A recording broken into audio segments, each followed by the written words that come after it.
Well, the NFTA has just released the draft environmental study for its $1.2 billion expansion to the Metro rail line.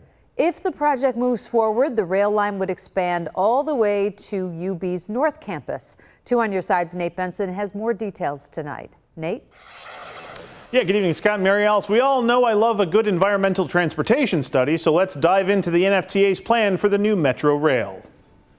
But it wouldn't be a Nate Benson story if I didn't remind you how we got here. As long as there's been a Metro rail line in Buffalo, there have been talks about expanding it. Look at this old map I found. Even in 1975, 9 years before the first leg of the Metro line opened, there were plans to expand it to Amherst and Tonawanda. But Buffalo is as Buffalo does, and an expansion never came to fruition. That is until 2012, when the NFTA conducted an analysis of possible expansion routes. And what bubbled to the top for really scoring the highest across the several criteria, whether that's ridership, cost, engineering factors, economic development potential, was a light rail extension following the Niagara Falls Boulevard alignment to the UB North Campus. And with that, the train left the station, so to speak, with plans to roll out an expansion. Those plans continued to evolve through the pandemic until a strategic vision was finalized in 2023.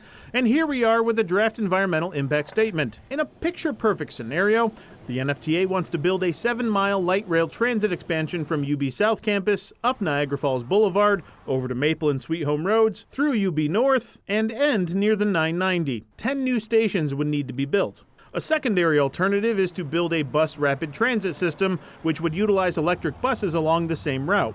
So why does the NFTA prefer rail over buses? You know, the major driver for the light rail over the bus rapid transit is frankly capacity, right? We can move a lot more people more efficiently via light rail than we can with buses. The draft environmental statement concluded that the majority of the $1.2 billion project would not have an adverse environmental impact.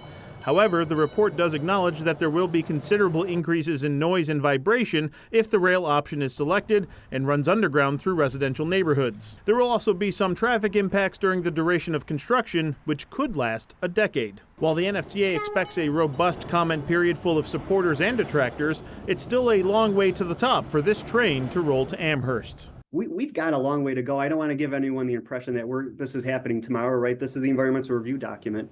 But we have several years of design left to do. Now, the comment period for this project wraps up on September 8th, but there is a public meeting scheduled at Sweet Home High School on August 19th at 6 p.m., where those who support the project or don't can let their voice be heard. On Your Side, Nate Benson, Channel 2 News.